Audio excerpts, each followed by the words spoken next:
ಬುದ್ಧಿ ಹೇಳೋ ಕೆಲಸನೂ ಮಾಡಿದ್ರು. ಆದ್ರೂ ಸಹ ಏನ್ ಕರ್ನಾಟಕ, ಕೇರಳ, ತಮಿಳುನಾಡು ಈ ಭಾಗದಲ್ಲಿ ಏನು ಲವ್ ಜಿಹಾದ್ ನಡೀತಾ ಇದೆ, ಅದರ ಪರಿಣಾಮ ಈ ಕೊಲೆ ಆಗಿರೋದು. ಲವ್ ಜಿಹಾದ್ಗೆ ಬಲಿಯಾಗಲ್ಲ ಅಂತ ಏನು ಯುವತಿ ಹೇಳ್ತಾ ಇದ್ಲು, ಆ ಕಾರಣಕ್ಕೆ ಜನರಲ್ಲಿ ಭಯದ ಭಾವನೆ ಕುಟುಂಬ ಉಂಟು ಮಾಡಬೇಕು ಅನ್ನೋ ಒಂದು ಕಾರಣದಿಂದ ಈ ರೀತಿ ಕೃತ್ಯವನ್ನು ಆರೋಪಿ ಮಾಡಿದ್ದಾನೆ. ಈ ಆರೋಪಿಯನ್ನು ತಕ್ಷಣ ರಾಜ್ಯಪಾಲರು ಹಾಗೂ ರಾಷ್ಟ್ರಪತಿಗಳು ಮಧ್ಯಪ್ರವೇಶಿಸಿ ಆತನಿಗೆ ಗಲ್ಲಿಗೇರಿಸಬೇಕು ಅಂತ ಹೇಳಿ ವಿಶ್ವ ಹಿಂದೂ ಪರಿಷತ್, ಬಜರಂಗ ದಳ, ಸಾಗರ ಘಟಕ ಆಗ್ರಹಿಸ್ತಾ ಇದೆ. ತುಂಬಾ ದಿನದಿಂದ ನಾನು ಪ್ರೀತಿಸ್ತೀನಿ ಅಂತ ಹೇಳಿ ಅವಳನ್ನ ಕಾಟ ಕೊಡ್ತಾ ಇದ್ದ. ಅವಳು ಅದಕ್ಕೆ ಒಪ್ಪದೇ ಇರೋ ಕಾರಣಕ್ಕೆ ಅವಳನ್ನ ಇವತ್ತು ಅವಳು ಹತ್ಯೆ ಮಾಡಿದ್ದಾರೆ. ಹತ್ಯೆ ಮಾಡ್ತಾ ಇರ್ಬೇಕಾದ್ರೆ ಎಲ್ಲರೂ ಕೂಡ ನೋಡ್ಕೊಂಡು ಸುಮ್ಮನೆ ಇದ್ದಾರೆ, ವಿಡಿಯೋಗಳನ್ನ ಮಾಡ್ತಾ ಇದ್ದಾರೆ. ಯಾಕೆ ಅವ್ರನ್ನ ಬಂದು ಅವಳನ್ನ 9 ಬಾರಿ ಚುಚ್ಚಿ ಹತ್ಯೆ ಮಾಡ್ತಾ ಇರ್ಬೇಕಾದ್ರೆ ನಿಮ್ಗೆ ಯಾರಿಗೂ ಖಂಡಿಸ್ಬೇಕು ಅಂತ ಅನ್ಸಿಲ್ವಾ? ಅಲ್ಲಿರೋ ಹಿಂದೂಗಳಿಗೆ ನಾನು ಕೇಳ್ತಾ ಇರೋದು, ಯಾಕೆ ನಮ್ಮ ಮನೆ ಮಕ್ಕಳಿಗಾದ್ರೆ ಮಾತ್ರ ನಮ್ಗೆ ಅದು ಅನ್ಯಾಯ ಅಂತ ಅನ್ಸುತ್ತಾ? ಪಕ್ಕದ ಮನೆ ಮಗುಗಾದ್ರೆ ಅದು ಅನ್ಯಾಯ ಅಲ್ವಾ?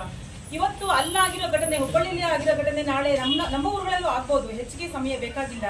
ಖಂಡಿಸೋದನ್ನ ಫಸ್ಟ್ ಕಲಿಬೇಕು ಹಿಂದೂಗಳು. ನಮ್ಮ ಮನೆ ಮಕ್ಕಳಿಗಾದ್ರೆ ಮಾತ್ರ ಅದು ತೊಂದರೆ, ಬೇರೆ ಮನೆ ಮಕ್ಕಳಿಗಾದ್ರೆ ಅದು ತೊಂದರೆ ಅಲ್ಲ ಅನ್ನೋದೊಂದು ಭಾವನೆಗಳಿಂದ ಮೊದಲು ನೀವು ಹೊರಗಡೆ ಬನ್ನಿ. ಪ್ರತಿಯೊಬ್ಬರು ಖಂಡಿಸೋದನ್ನ ಕಲೀರಿ. ಪರಮೇಶ್ವರ್ ಅವರು ಹೇಳ್ತಾರೆ, ಗೃಹ ಸಚಿವರು, ಅದು ಲವ್ ಜಿಹಾದ್ ಅದು ಅವಳು ಪ್ರೀತಿಸ್ತಿದ್ದ, ಅವಳು ನಿರಾಕರಿಸಿದಕ್ಕೋಸ್ಕರ ಅವಳನ್ನ ಕೊಲೆ ಮಾಡಿದಾರೆ ಅಷ್ಟೇ, ಅದು ಲವ್ ಜಿಹಾದ್ ಅಲ್ಲ ಅಂತ ಹೇಳಿ ಹೇಳ್ತಾರೆ. ಹಾರಿಕೆ ಉತ್ತರಗಳನ್ನ ಕೊಡ್ತಾರೆ ಒಬ್ರು ಗೌರವಂತ ಸ್ಥಾನದಲ್ಲಿ ಇದ್ದಂತವ್ರು. ಮುಖ್ಯಮಂತ್ರಿಗಳು ಹೇಳ್ತಾರೆ ಅದು ವೈಯಕ್ತಿಕ ದ್ವೇಷದಿಂದ ಆಗಿತ್ತು ಅಂತ. ಕಾಂಗ್ರೆಸ್ ಕಾರ್ಪೊರೇಟರ್, ಅವ್ರ ತಂದೆ ನಿರಂಜನ್ ಅವರು ಕಾಂಗ್ರೆಸ್ ಕಾರ್ಪೊರೇಟರ್, ಆ ಕಾಂಗ್ರೆಸ್ ಕಾರ್ಪೊರೇಟರ್ ಮಗಳಿಗೆ ಕಾಂಗ್ರೆಸ್ ಸರ್ಕಾರದಲ್ಲಿ, ರಾಜ್ಯದಲ್ಲಿ ಕಾಂಗ್ರೆಸ್ ಸರ್ಕಾರ ನಡೀತಾ ಇದೆ. ಯಾವಾಗ ನ್ಯಾಯ ಕೊಡಿಸ್ತೀರಿ ನೀವು? ಕಾಂಗ್ರೆಸ್ ಅಲ್ಲಿರೋ ಹಿಂದೂಗಳಿಗೆ ನಾನು ಪದೇ ನಾನು ಪ್ರಶ್ನೆ ಮಾಡ್ತೀನಿ. ನಿಮ್ಮದೇ ಸರ್ಕಾರ, ನಿಮ್ಮದೇ ಕಾರ್ಪೊರೇಟರ್, ನಿಮ್ಮದೇ ಮಗಳು ಅವ್ರ ಹತ್ಯೆ ಆದ್ರೂ ಕೂಡ ನೀವು ಯಾರು ಬಾಯ್ ಬಿಡ್ತಾ ಇಲ್ಲ ಅಂದ್ರೆ ನೀವೆಲ್ಲ ಒಬ್ರು ನೀವಾಗ್ಲೂ ಹಿಂದೂಗಳಾಗಿ ಆ ಕಾಂಗ್ರೆಸ್ ಅನ್ನು ಓಲೈಕೆ ಮಾಡೋ ಕೆಲಸಗಳನ್ನ ನೀವು ಮಾಡ್ತಿರಲ್ಲ. ನಾವು ಇವತ್ತು ಸಂಘಟನೆಯಲ್ಲಿ ಬಂದು ನಿಂತಿದೀವಿ ಅಂದ್ರೆ ಅವಳೊಬ್ಬರು ಹಿಂದೂ ಹೆಣ್ಣುಮಗಳು ಅನ್ನೋ ಉದ್ದೇಶದಿಂದ ಬಂದಿರೋದು. ಅವಳು ಯಾರೇ ಆಗಿರ್ಲಿ, ಅವಳು ಯಾವ ಕಾರ್ಪೊರೇಟರ್ ಮಗಳೇ ಆಗಿರ್ಲಿ, ಅವಳು ಯಾವುದೇ ಪಕ್ಷದವಳಾಗಿರ್ಲಿ, ನಮ್ಗದು ಅಗತ್ಯ ಇಲ್ಲ. ಒಂದು ಹಿಂದೂ ಹೆಣ್ಮಗಳಿಗೆ ಅನ್ಯಾಯ ಆಗಿದೆ ಅನ್ನೋ ದೃಷ್ಟಿಯಿಂದ ನಾವು ಬಂದು ನಿಂತಿದ್ವಿ. ಅನ್ಯಾಯ ಆದಾಗ ಖಂಡಿಸೋದನ್ನ ಫಸ್ಟ್ ಕಲೀರಿ. ನಿಮ್ಮದೇ ಸರ್ಕಾರ ಇದೆ, ನೀವೇ ಹೋರಾಟ ಮಾಡಿ, ನೀವೇ ನ್ಯಾಯ ಕೊಡಿಸ್ತೀರ. ಅವನ್ನ ಗಲ್ಲಿಗೆ ಏರಿಸ್ತೀರೋ, ಏನ್ ಶಿಕ್ಷೆ ಕೊಡಿಸ್ತೀರ ಅನ್ನೋದು ನಿಮಗೆ ಬಿಟ್ಟಿರೋದು. ಒಬ್ಬ ನೊಂದಿರೋ ತಂದೆ ತಾಯಿಗಳಿಗೆ ಒಂದು ನ್ಯಾಯ ಸಿಕ್ಕುವಂತ ಕೆಲಸಗಳು ನಿಮ್ಮದೇ ಸರ್ಕಾರದ ಮುಖ್ಯಮಂತ್ರಿಗಳಿದ್ದಾರೆ, ಮಾಡಿ. ನೀವು ನಾನು ಕೇಳ್ತಾ ಇರೋದು, ಪ್ರತಿ ಸಾರಿನೂ ಮುಸ್ಲಿಂ ಓಲೈಕೆ ಮಾಡ್ತಾರೆ ಅವರು ಅಂತ ಮುಖ್ಯಮಂತ್ರಿಗಳು ನೀವೆಲ್ಲರೂ ಬೆಂಬಲಿಸ್ತೀರ ಹಿಂದೂಗಳು. ನಿಮ್ಗೆ ಕಾಂಗ್ರೆಸ್ ಅಲ್ಲೇ ಹಿಂದೂಗಳಿಗೆ ಸ್ವಲ್ಪನಾದ್ರೂ ಮನಸ್ಸಾಕ್ಷಿ ಅನ್ನೋದಿದ್ರೆ ಅವನಿಗೆ ಗಲ್ಲಿಗೇರಿಸಿ ಒಂದು ಕಠಿಣ ಶಿಕ್ಷೆ ಕೊಡುವಲ್ಲಿ ನೀವೆಲ್ಲರೂ ಕೂಡ ಹೋರಾಟ ಮಾಡಿ ಅಂತ ನಾವು ಕೇಳ್ಕೊತೀವಿ. ಖಂಡಿತ ನಿಮ್ಮ ಹೋರಾಟಗಳ ಜೊತೆಗೆ ವಿಶ್ವ ಹಿಂದೂ ಪರಿಷತ್ತು ಯಾವಾಗಲೂ ನಿಲ್ಲತ್ತೆ ಅಂತ ಹೇಳಿ ನಾನು ಕೇಳ್ಕೊತೀವಿ. ಏನು ನಿನ್ನೆ ಧಾರವಾಡದಲ್ಲಿ ನೇಹಾ ಹಿರೇಮಠ ಅಂತಕ್ಕಂಥ ಒಬ್ಬ ಎಂಟೆಕ್ ವಿದ್ಯಾರ್ಥಿನಿ, ಒಬ್ಬ ಕಾರ್ಪೊರೇಟರ್ ಮಗಳು, ಅವಳನ್ನು ಬರ್ಬರವಾಗಿ ನಯಾಜ್ ಅಂತಕ್ಕಂಥವನು ಹತ್ಯೆ ಮಾಡ್ತಾನೆ. ಹಿಂದೆ ಪ್ರೀತಿಯನ್ನು ನಿರಾಕರಿಸಿದ್ಲು ಅಂತೇಳಿ. ಆದ್ರೆ ಅವಳು ಇವನನ್ನೇ ಯಾವತ್ತೂ ಕೂಡ ಆ ತರ ನೋಡಿದ್ರೆ ಸರ್ಕಾರದಲ್ಲಿ ನಾವು ಯಾರನ್ನೂ ಕೂಡ ಬಿಡೋದಿಲ್ಲ. ಅವರಿಗೆಲ್ಲ ನೈತಿಕ ಸ್ಥೈರ್ಯ ಬಂದ್ಬಿಟ್ಟಿದೆ. ಈಗ ಏನ್ ಬೇಕಾದ್ರೂ ಮಾಡೋದು, ಸರ್ಕಾರದಲ್ಲಿ ಬಚಾವ್ ಆಗ್ಬೋದು ಅಂತೇಳಿ. ಹಾಗಾಗಿ ಈ ತರ ಮಾಡೋದ್ ಮೂಲಕ ಒಂದು ಮೆಸೇಜ್ ಪಾಸ್ ಮಾಡಿದ್ದಾರೆ. ಇದು ಮುಂದೂ ಕೂಡ ಮುಂದುವರಿತಕ್ಕಂತ ಲಕ್ಷಣಗಳಿದಾವೆ. ಈ ಹಂತದಲ್ಲಿ ಬಿಗಿ ಮಾಡಬೇಕು. ಆದ್ರೆ ರಾಜ್ಯ ಸರ್ಕಾರ, ಮುಖ್ಯಮಂತ್ರಿ ಆಗಿರ್ಬೋದು, ಗೃಹ ಮಂತ್ರಿ ಆಗಿರ್ಬೋದು, ಒಂದೇ ಒಂದು ಕಠಿಣ ಕ್ರಮದ ಬಗ್ಗೆ ಮಾತನ್ನು ಕೂಡ ಆಡದಿರ್ತಕ್ಕಂಥದ್ದು ವಿಷಾದನೀಯ. ಈ ಮೂಲಕ ಸರ್ಕಾರ ಎಲ್ಲೋ ಒಂದು ರೀತಿಯ ತಣ್ಣನೆ ಪ್ರತಿಕ್ರಿಯೆಯನ್ನ ಇಂತಹ ಒಂದು ಕೃತ್ಯಗಳಿಗೆ ಕೊಡ್ತಾ ಇದೆ ಅನ್ಸ್ತಾ ಇದೆ. ಒಟ್ಟಾರೆ ಕರ್ನಾಟಕದಲ್ಲಿ ಒಂದಲ್ಲ ಒಂದು ರೀತಿಯಲ್ಲಿ ಲಾ ಅಂಡ್ ಆರ್ಡರ್ ಫೈಲ್ ಆಗ್ತಾ ಇದೆ.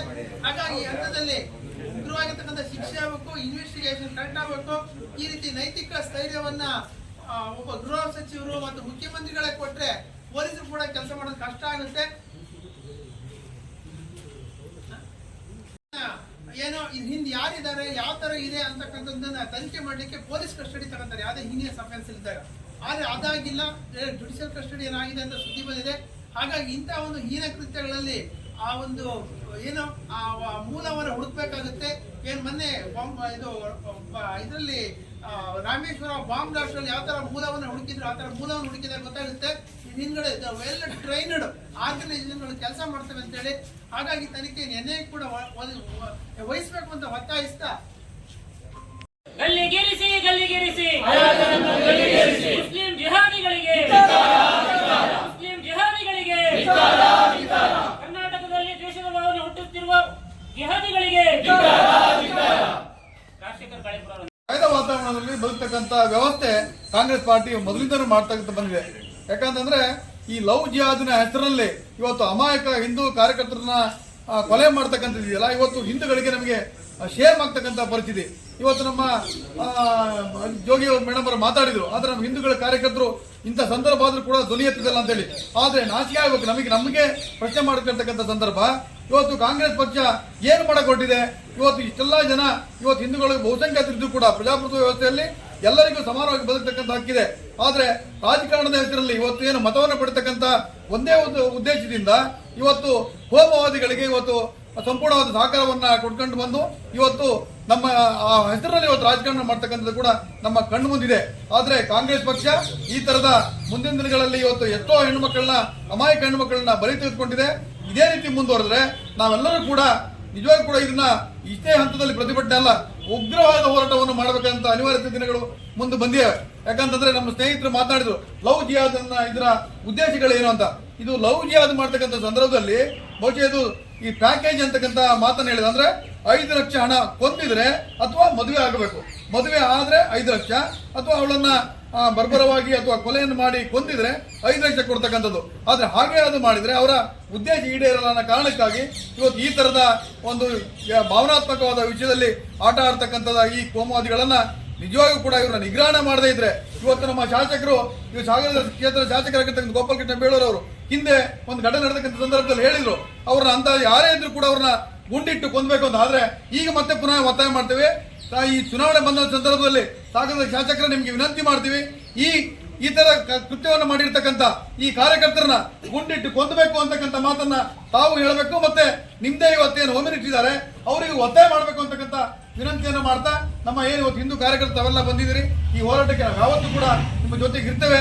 ಈ ವಿಷಯದಲ್ಲಿ ಇರ್ತಕ್ಕಂಥ ಪ್ರಶ್ನೆ ಇಲ್ಲ ಅಂತಕ್ಕಂಥ ಮಾತನಾಡಿ ನಿಮ್ಮೆಲ್ಲ ಕಾರ್ಪೊರೇಟರ್ ಅವರ ಮಗಳು MCA ವಿದ್ಯಾರ್ಥಿನಿ ನೇಹಾ ಹಿರೇಮಠ ಎಂಬ ಕಾಲೇಜು ವಿದ್ಯಾರ್ಥಿನಿಯನ್ನು ಮುಸ್ಲಿಂ ವಿದ್ಯಾರ್ಥಿ ಫಯಾಜ್ ಕೆಲವು ದಿನಗಳಿಂದ ಪ್ರೀತಿಸುವಂತೆ ಮಾನಸಿಕ ಹಿಂಸೆ ನೀಡುತ್ತಿದ್ದು, ಅದು ಕುಟುಂಬದವರ ಗಮನಕ್ಕೆ ಬಂದು ಆರೋಪಿಗೆ ನನ್ನ ಮಗಳಿಗೆ ತೊಂದರೆ ನೀಡಬೇಡ ಎಂದು ಹಲವು ಬಾರಿ ಎಚ್ಚರಿಕೆ ನೀಡುತ್ತಾರೆ. ಆದರೂ ಸಹ ಆರೋಪಿಯು ಈ ಯುವತಿಯನ್ನು ಲವ್ ಜಿಹಾದ್ಗೆ ಪ್ರೇರೇಪಿಸಿ ಮಾನಸಿಕ ಹಿಂಸೆ ನೀಡಿರುತ್ತಾನೆ ಎಂದು ಮಾಧ್ಯಮದಲ್ಲಿ ವರದಿಯಾಗಿದೆ. ದಿನಾಂಕ 18/4/2024 ಹುಬ್ಬಳ್ಳಿಯ ಕಾಲೇಜು ಕ್ಯಾಂಪಸ್ಗೆ ಆಗಮಿಸಿ ಹಿಂದೂ ಯುವತಿಯಾದ ನೇಹಾ ಹಿರೇಮಠ್ ಕಾಲೇಜು ವಿದ್ಯಾರ್ಥಿನಿಯನ್ನು ಬರ್ಬರವಾಗಿ 9 ಬಾರಿ ಚುಚ್ಚಿ ಸಾಯಿಸಿರುತ್ತಾನೆ ಹಾಗೂ ಜನರಲ್ಲಿ ಭಯದ ವಾತಾವರಣ ಸೃಷ್ಟಿಸಿ ಕೊಲೆ ಮಾಡಿರುತ್ತಾನೆ. ಈ ಆರೋಪಿಯನ್ನು ಪೊಲೀಸರು ಬಂಧಿಸಿದ್ದು, ತಾವುಗಳು ಮಧ್ಯಪ್ರವೇಶಿಸಿ ಸಮಾಜಘಾತುಕ ವ್ಯಕ್ತಿಯನ್ನು ಕೂಡಲೇ ಗಲ್ಲಿಗೇರಿಸಿ ಯುವತಿಯ ಕುಟುಂಬಕ್ಕೆ